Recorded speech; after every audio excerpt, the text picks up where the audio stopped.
Quand on pense aux épicuriens et à l'épicurisme de manière générale, on a souvent pour idée qu'il s'agit d'une quête effrénée des plaisirs, d'une philosophie de la jouissance. On a tendance à associer cette philosophie à des plaisirs primaires, à la bonne chair, à la boisson, aux plaisirs sexuels, etc. Et souvent avec excès.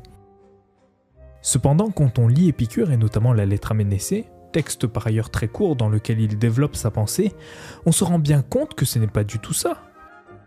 L'épicurisme est effectivement une philosophie du bonheur, c'est-à-dire une réflexion sur la manière de vivre heureux, mais ce n'est en aucun cas cette recherche de jouissance débridée continue comme on peut se l'imaginer.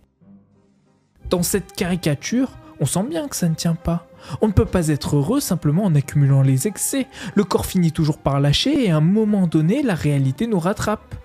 Eh bien, ça tombe bien puisque la philosophie d'Épicure, ça n'est pas ça. La philosophie d'Épicure, c'est une philosophie beaucoup plus simple, beaucoup plus saine et par conséquent, à mon sens, beaucoup plus intéressante car plus rationnelle. Rationnelle parce qu'Épicure l'a pensée de manière à être une philosophie pratique, c'est-à-dire une philosophie que l'on peut mettre en application dans notre quotidien. Et c'est précisément cela qui la rend intéressante. Alors, la grande question pour nous, c'est finalement de savoir qu'est-ce que l'épicurisme réellement et pourquoi l'image que nous en avons est-elle généralement fausse? D'où vient cette caricature? D'où viennent ces préjugés? Eh bien, c'est ce qu'on va voir dans cette vidéo. Aujourd'hui, nous allons donc parler d'Épicure et de sa philosophie, simplement.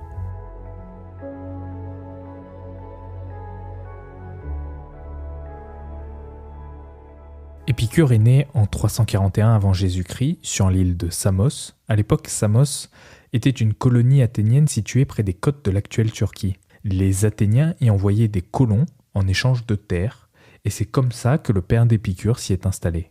Je ne vais pas m'étendre sur la vie d'Épicure car il me semble que seuls 3 points nous intéressent vraiment.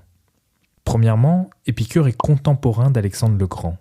Lorsque ce dernier devient roi, Épicure a 5 ans, et à sa mort, il en a tout juste 18. Il grandit donc avec les conquêtes d'Alexandre, mais surtout il va vivre la chute de l'Empire et la décadence du monde grec.